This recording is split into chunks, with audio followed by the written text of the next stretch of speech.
we're going back to the basics. We've went over this stuff a million times, but I think going over it again kind of reinforces things. This is the first nutrition lecture that we've had this year. Okay. So in gymnastics, there's a term called virtuosity, and that is doing the common uncommonly well. So once you think you've mastered something, once you think you've mastered this stuff, you start back at the beginning and you pay closer attention to the details. That's what we want to do today. Okay. So starting with the CrossFit hierarchy of development, it's a lifestyle. Okay, it's not just the shit you see on TV, people going to the CrossFit games. It's focused on nutrition first. So the prescription that we try to tell people is eat meat and vegetables, nuts and seeds, some fruit, little starch, and no sugar, and no seed oils. Okay, I will get into that a little bit later on why that's on there. The main thing is eat, right? We don't want to drink our calories, our food. Eat those things, whole foods. Then you move up the ladder, metabolic conditioning. The number one way that firefighters die, cardiac arrest after the call, because their heart rates cannot return to baseline. Okay? When we come to the station, we're focused on metabolic conditioning most of the time. We throw some other movements in there, but that's the primary goal, is so when we're working out, we're putting your body through a high stress level that is going to match or exceed what you're going to have in a fire call. We're going to continue to try to do that. That's going to move the needle the most. And every time we come in there, we ask you guys, how's your nutrition going? That's what's going to move the needle, okay? Same thing with the InBody sheets that we just got. You focus on those two things, all those numbers on there are going to get better over time. Gymnastics, body weight stuff, push-ups, pull-ups, squatting, then weightlifting and throwing, and then finally would be like sports. So if you like to play pickleball, you like to play football, basketball, that's going to be the least of our worries. We're going to work up that way. But if you have something sport specific you need to work on, we could help you with that. We've went over this a lot of times, but just to remind you, 5 buckets of death. Chronic disease, you have microbic, things like COVID, H1N1, you have genetic, sickle cell, kinetic, fire, car accident, gunshot, and then you have toxic. Somebody gives me fentanyl or cyanide and I'm poisoned, okay? This bucket we have the ability to get in or out of that with lifestyle choices. Chronic diseases, heart disease, kidney disease, type 2 diabetes, high blood pressure, obesity, cancer, Alzheimer's, mental illness. All those things, to some degree, can be controlled, or we can reduce risks for through lifestyle choices, movement, and nutrition related. If you look down there, I'm going to go over a bunch of stats. The USDA says it's largely attributed to lifestyle choices. That's not me saying that. That is the USDA telling you that finally. We call that the willful divide. So we want to get in or out of that bucket. Moving and what you're eating. So 90% of insurance dollars go towards treatment of chronic disease, not prevention. It's putting a Band-Aid on a problem. And a lot of times when they give you a Band-Aid, they're going to give you 3 more due to the one Band-Aid. Okay? 10% is going to the other 4 buckets. Deaths in the United States, 80% are attributed to the chronic disease bucket, 20 go to the other 4. And then some statistics for the United States, 75% of the population has at least one chronic condition, lifestyle related. 50% of the United States has either prediabetes or they have diabetes. That's mind-blowing. Okay? Tax revenue in the United States is $5.3 trillion. $2.5 trillion of that goes towards management, babysitting of chronic conditions that are largely attributed to lifestyle. So you guys have a tax levy coming up for the fire department, right? Just think about what we could do from a macroeconomic scale if we started focusing on those two things. You get the population start moving and focusing on their nutrition. What do you think happens to that $5.3 trillion, or the 2.5 out of the $5.3 trillion that is going towards that bucket? It goes way down. Like, if you're spending 80% of deaths and 90% of insurance dollars on things that are preventable, you can wipe most of that out. Do you think it's going to be hard to convince people that you need a new fire truck? Yeah. Probably still, yes. They're going to bitch about it either way, but it's going to be a lot easier for us to go, well, we just decreased this substantially. Now we have a lot more tax revenue that can be allocated elsewhere, or we don't have to pay as many taxes. That's what my focus is educating the community on these things, going, if you guys can start focusing on this shit, you bitch about your taxes, get off the fucking internet, get off your computer and go move your ass. Start cooking your own food instead of going to McDonald's 3 times a day, right? Those types of things are what's putting us into that bucket. So the more that we can encourage the population to stop doing those things, start moving, start focusing on your nutrition, the better off everybody's going to be in the long run. Okay? Macronutrients. Remember what those are? Carbs, protein, and fat. Yes. There is a hierarchy that I'm going to tell you, and I've told you before. Macronutrients are your fuel source, okay? We want to try to switch from carbohydrate or glucose-driven fuel to fat-driven fuel, okay? So you reduce your carbs. What do we want to do? First thing, control your carbohydrate consumption. I'm not telling you not to eat carbs, right? I'm telling you to watch how many you eat. Second, you want to prioritize your protein. So I would build every meal around protein.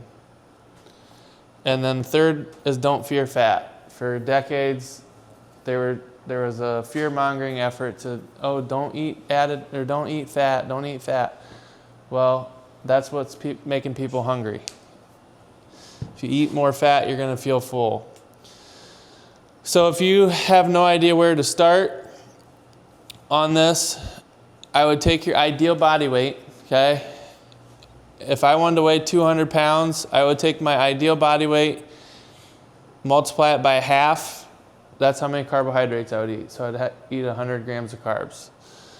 For protein, I would take that times 1. So 200 times 1 is 200. So that would be my grams of protein for that day, for every day. And then fat, multiply it by 2. 200 times 2 is 400 grams, okay? That's a shit ton of fat. If you eat that much protein and that much fat in a day, you're probably not going to get to those numbers. You'd probably hit your protein, you'd maybe get to half that, okay? But the key is you can still eat more of it until you feel full. It's going to make you feel full. It's going to keep you full longer. It helps balance hormones. Protein's going to help repair muscles, okay? The only one of these that's non-essential is carbohydrates. You don't need to eat carbs, okay? Your body can produce glucose on its own most of the time if you have a medical condition. It's also the only one that can be toxic. You eat too many of them, that's how we get chronic illness, okay? Eat too many, you eat too many of the wrong things. Processed carbohydrates are worse for you. We've done this before too, but it's like the stoplight method. Eat more, eat some, eat less. So in the eat more, basically I have meat and protein sources. So beef, eggs, fish, chicken, dairy, avocado. It's a fruit, but it's a fat. Olive oil, avocado oil. Those are the two non-seed oils, okay? eat some fruit, potato, nuts, seeds, vegetable, and then Izzy was talking about rice the other day, so I said, if you had to make me pick one, I would put brown rice there and I'd put white rice in the eat less. Eat less are the processed carbohydrates: bread, donuts, cookies, pasta, vegetable oil, sunflower oil, canola oil, safflower oil. Those are all seed oils. The reason we say no seed oils over there is because it signals to your cells that you are still hungry.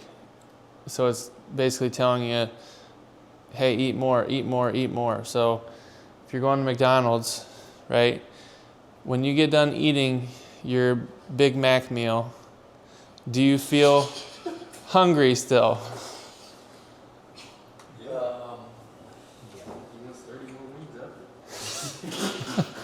But relatively compared to if you would make that at your house, do you still feel hungry? Yeah. Yeah, it's because you're eating processed food and it's cooked in seed oils. So it's signaling you're still hungry. It's the choice of the food that you're eating and the oil they're cooking in. So cook it at the station, you're gonna feel full longer. More control over what you're putting in your food too. Better than me, bro. Alcohol, fruit juice, and pop also. Fruit juice, once you start grinding up your fruit and drinking it, it's going to act just the same way as pop does, okay? So high fructose content, 55% fructose, 45% sucrose when you have like fruit juice or high fructose corn syrup. Even if you make like a healthy smoothie? Drinking your fruit is not healthy. Yes, I know that's very contradictory to what most people will tell you, but once you start blending that up, it loses the ability to slow the processing down. It's basically dumping it into your bloodstream right away. If you want to drink a smoothie, don't do it 3 times a day. Do it in the morning. I wouldn't do it close to bedtime. And again, it's the reason being is how it gets processed. So it's your liver can only process so much sugar at once, and the fructose basically is skipping the line to get processed in your liver, and then that's how fat starts accumulating around your organs. So if you look at your visceral fat score and it's over 10, and you're drinking a shit ton of smoothies, stop doing that for 3 months, and that score will go down. So just examples of stuff that you could start eating. Everybody know how to read a nutrition fact label? Oh, yeah. Yep. So you got total servings for the container.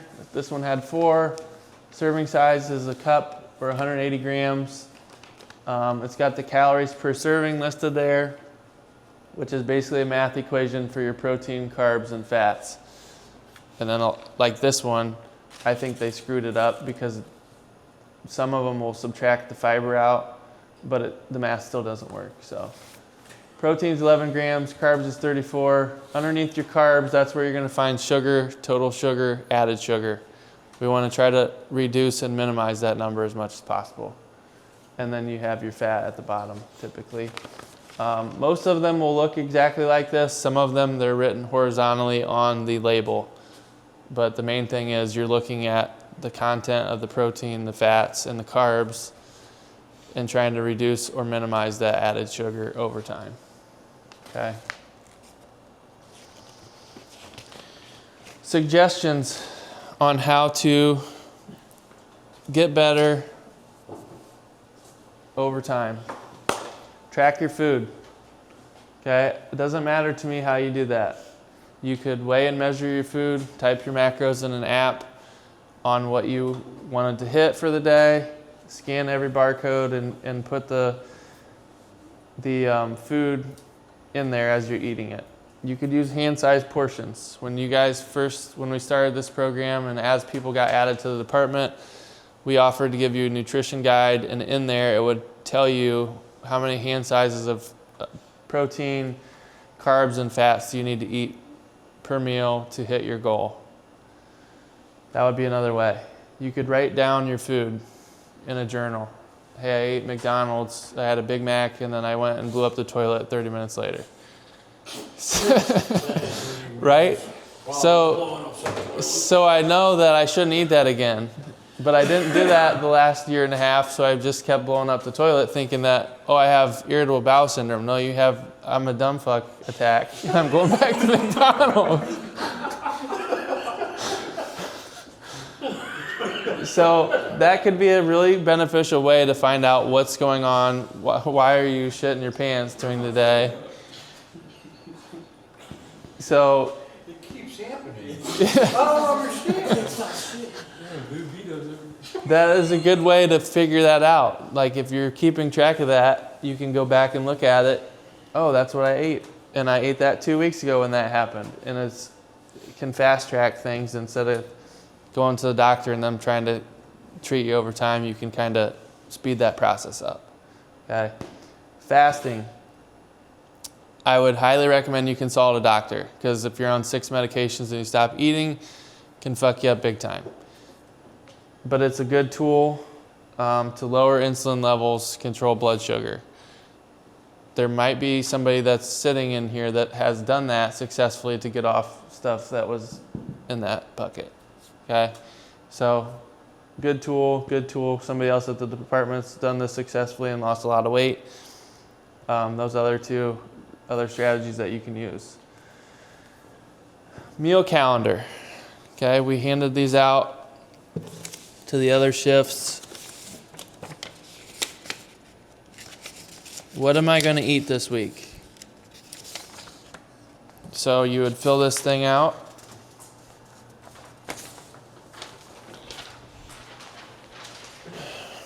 Map it out. So for breakfast, we're going to eat eggs, sausage, and bacon.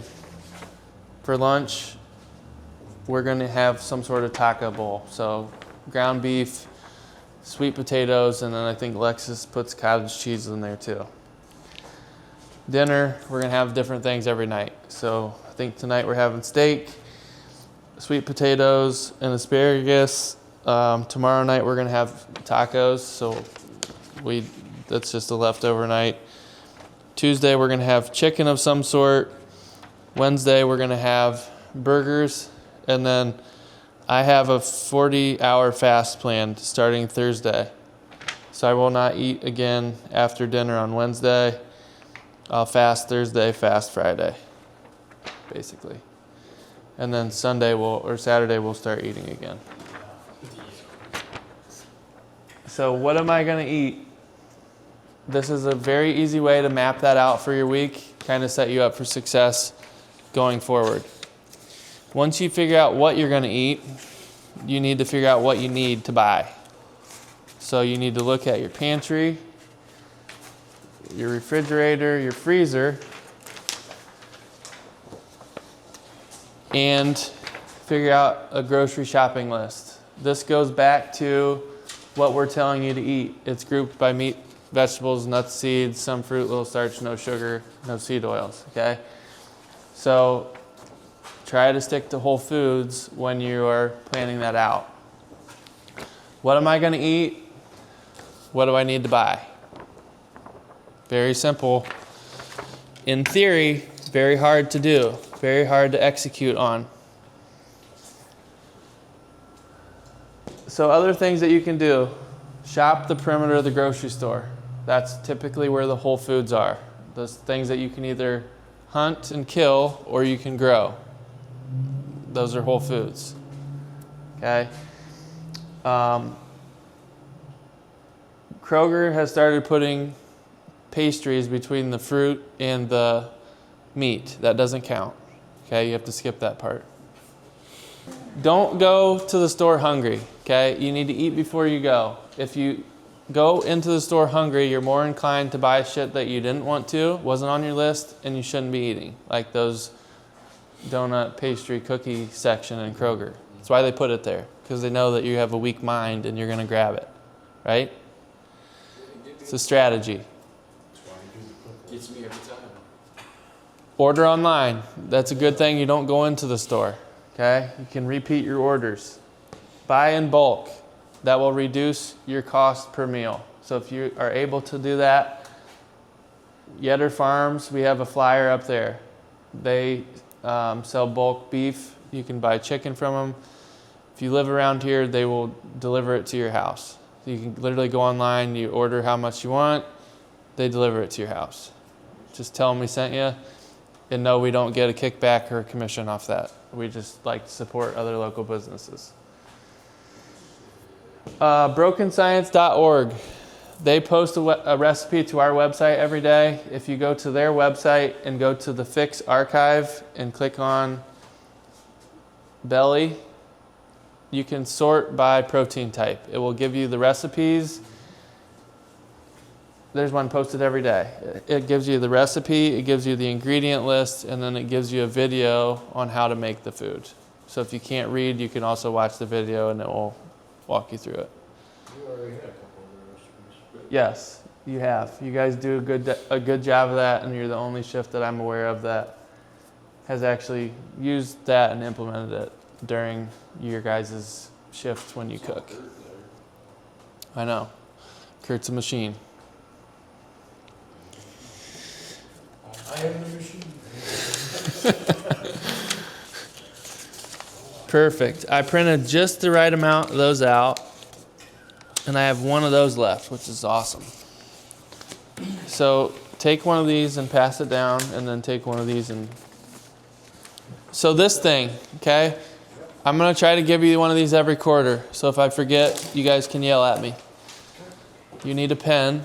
So what are some things that have went well for you guys since I've seen you last? Let me back up.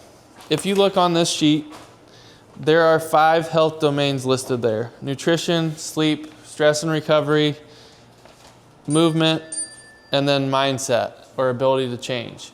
Those are the 5 health domains that we cover in our nutrition coaching that we do for our members. When we come into the firehouse, we're trying to work on those things, okay? I can tell you exactly what to do, but if you're not in the right mindset to change that thing, it's not going to be very well set up for you to be successful. That habit's probably not going to last very long. You're going to go back to smoking your douche flute. You're going to go back to drinking a gallon of Gatorade a day. Right? Are you feeling personally attacked? No, it can't be me. No, it's definitely not Matt. Definitely not Matt. There's so many similarities. But those are the things that you have to be willing to do it, or else I'm not going to be able to help you. Right? You're going to have to want to take that baby step to quit smoking the douche flute. So what are some things that have been going well with your sleep, nutrition, stress recovery, movement, or mindset? Shout them out. And don't say you've worked out once every 2 weeks when we come to the station. What's the mindset change? Just trying to get after it. What does that mean? Mentally motivated? You've been going to the gym, right? You went to the gym I'm starting to. every day? Works out with Derek. Okay. He said, you gotta go so late though. It's too late for So you're going to the gym. That's good. What else? Matthew? So I did CrossFit in full gear the other day on air, and I realized I need to do more cardio. So I think it's just recognition of what I need to work on, because that kind of opened my eyes. I was like, I can't breathe. Dude, I've been telling you this for I 2.5 years. I know. But until he I know. Until I was experienced, like, I'm gonna pass out, and then I was like, all right, well. Yeah. I need to So run. so the 20 calorie echo bike sprint and then you puke afterwards, that didn't help. No. Okay. no. All right, I like it. There, like, Mindset pop the change. thing off, that's where I'm like, all right, well, I obviously can't pop it off in a fire, so. Yeah, that's kind of important. How about you, Kurt? So mine's been just concentrating more on what I'm eating. Like I said, for the snacks now is we'll cook up. I'll have 4 or 5 chicken breasts that I cook up, cut up, and that's kind of like my go-to snack. Just when I'm feeling hungry, just grab some piece of chicken and eat that instead of a bag of chips. Good. That's not really. Yeah. Chicken instead of chips. Yeah. And that's the thing. Like I told the shift the other day, we're not perfect either. Like I try to do what I tell you guys to do 90% of the time. But if I tell you that I don't go to Lake Donuts and go get 12 of Jim's donuts and eat 6 sometimes when I get home, I'd be lying to you. I still do that shit. But I know, and I still drink alcohol, okay? I know I'm poisoning myself. I want you to understand what you're doing when you're eating a donut.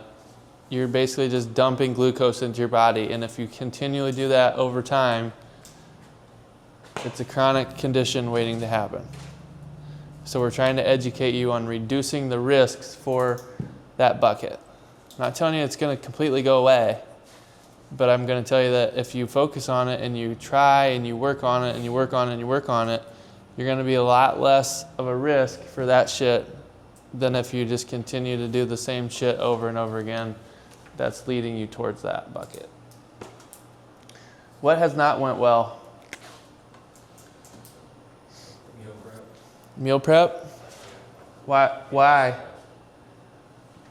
Just portions. I mean, I don't know. Like I'm trying to portion my food, and like I'm getting smaller containers. Like I just bought some new containers, and they have like smaller portions and everything. Like I've been doing that straight, and now it's just What do you- packing food is just the hardest part. What do you want smaller portions for? Not the protein side, but more or less like my rice and just the carb side of things. And that's why I bought little containers so it doesn't force me to, pack it in, Yeah. So I don't want to do that anymore. So what else are you eating besides protein and rice? I mean, potatoes, vegetables, like, I think my biggest problem is the oils. Yeah? What type of oil do you use? Canola? Throw it away. Yeah. And seriously, that shit's cheaper for a reason. You're gonna pay for it in the long run. So I tell people this all the time when they tell us that our memberships are expensive. I'm like, they are expensive, but is that more expensive today or in the future? Like, yeah, you're gonna be paying more up front right now, but in the long run, we're going to save you a shit ton of money. You're just not going to see that because you're not in a nursing home and you're not on 6 medications anymore. Right. So if you are on 6 medications, we can help you work with your doctor to get off of those by implementing lifestyle choices. That's the 2.5 trillion that I'm talking about, right? That tax dollar that's allocated towards that can come down. Your healthcare premiums can come down, but we have to all be on board to make it happen. So I'm gonna be honest, like it's not the cheap food, it's not none of that. I think the biggest problem for me is like the carb overload. Yeah, I'm gonna be honest, I love potatoes. I do too. I can eat a whole big ass bowl of just French fries. so can I. Like that's my biggest problem is these potatoes and just the carb overload Yeah. I'm doing in my body. And that's what I'm saying though.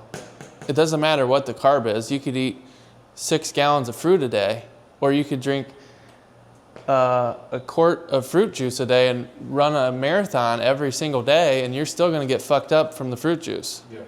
You're not burning that off. It's not how it works. It's hurting me right now. Yeah. I just need- So it's like, historically, it's not a bad food, right? The government food pyramid shit was telling you to eat bread and rice. Yeah. I'm telling you that that's going to fuck you up. So you need to stop doing that. Right. Yeah. Yeah. And it's not like you can't ever eat it. It's control the frequency and the portion size. So if you're eating it 3 times a day, it doesn't. So eat it 2 times a day this week. And the 3rd time, skip it. Just eat protein. And don't eat it late at night because your insulin levels will never come down. If you're continually doing that, insulin goes up. That means it's shoving that glucose into your cells. Yeah. So that's how we get fat also. So it's not going to happen overnight, dude. You just got to keep working on it. Yeah. And I think you are. It's just the education piece is, Not there. yeah. which we're working on. So, and you're open-minded about it. So, meal prep. So now you have a template to do that. So you have a calendar, plan out what you're going to eat. You have a grocery shopping list on what am I going to eat or what do I need to buy. That's your homework today, Jose. Okay. What else? What else are you guys struggling with? Mine is still late night snacks. I just love food, yeah. It's, in these last 2 weeks, it hasn't helped. What's the late night snacks? Oh, I think typically it's popcorn, but there have been some times where it hasn't been. Sometimes it's what? It hasn't been popcorn. Oh. Not a whole lot of times, but So this is the other thing I will tell you is, if you're going to snack, focus on protein and fat. If you are snacking chronically at nighttime, is it because you're hungry, or is it because you're bored, or is it because you saw a commercial on TV that told you that you were hungry? most of the time it's bored. Okay, so then set a timer for 10 minutes and see if you're still hungry after that. If you're still hungry, then go get the snack. Chances are you're not going to be. The other thing that you can do is increase the fat and protein intake that you're eating throughout the day. That should keep your hunger levels lower. Okay? Yeah. Not going to be perfect. I get it. But those are just different strategies that you can implement to continue to move in the right direction like you have been. I know like this is a personal thing, but like, how do you like, not like motivate yourself, but how do you like, instead of like, I'm gonna go to Wendy's real quick, it's faster, I'm gonna go hop on the stove and cook what I want. Yep. Like, that's my biggest problem. It's discipline. It's not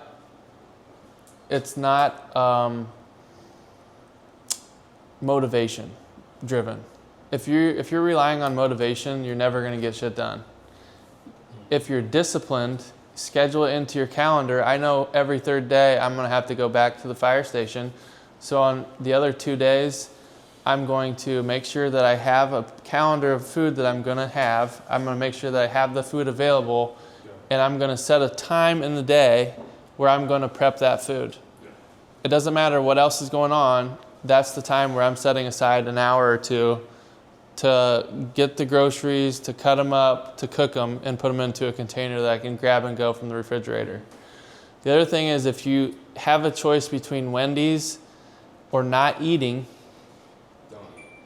not eating it's not a bad thing. Like it's okay to be hungry sometimes. It's free. It's free, yeah.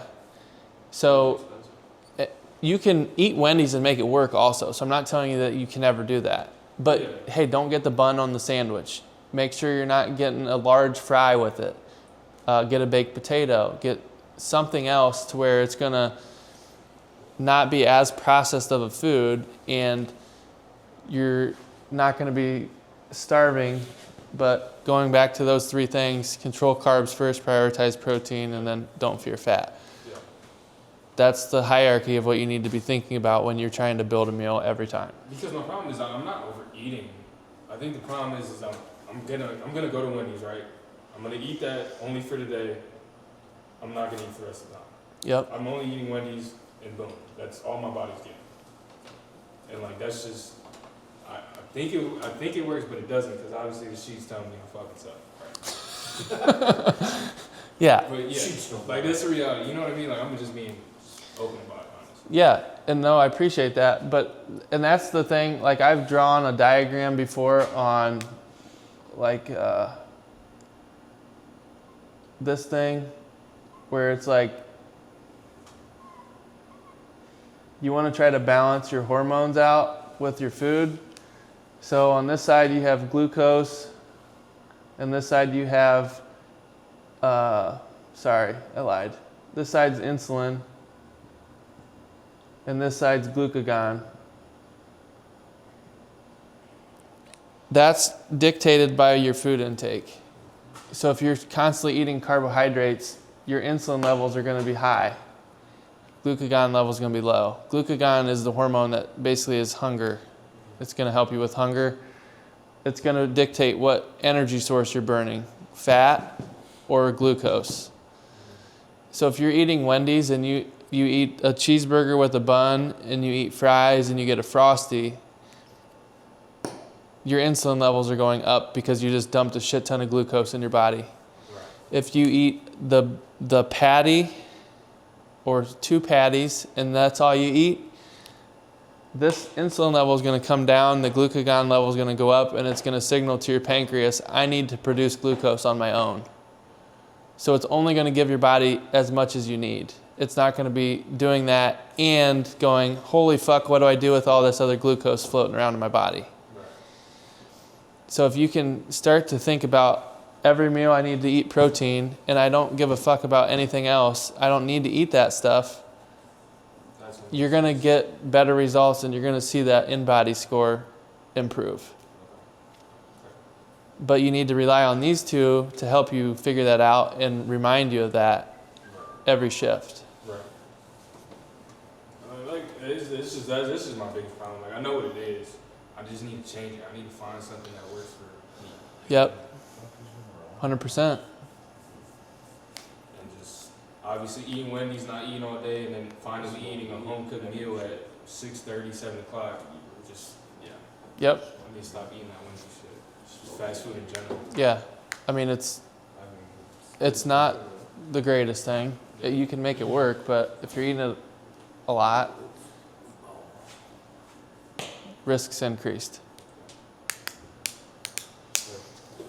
So I want you guys to pick one thing that you're going to work on. Okay, you should have wrote down some of those struggles that you have with those 5 domains. You should have wrote down some successes that you've had with those 5 domains. And then I want you to pick one thing that you're going to work on over the next week. And then next week, you're going to look at that sheet again and do the exact same thing and pick one habit to add to that. Jose, we said that you're going to meal prep this week. That's what you're focusing on because you've been sucking at that. Matt's going to do a 50-calorie echo bike sprint when he gets back to the station to work on that I'll cardio. run the treadmill. I don't know if I'll do that. I'll run on the Okay. treadmill. Right, I'll be right. So write one of those things down, and then we're going to try to have you guys continue to do this on your own. And then in a quarter, when I come back and do the nutrition lecture, we do a check-in, you get back on the InBody scan, we can see all those metrics moving in the right direction. Okay? Does anybody have any questions for me?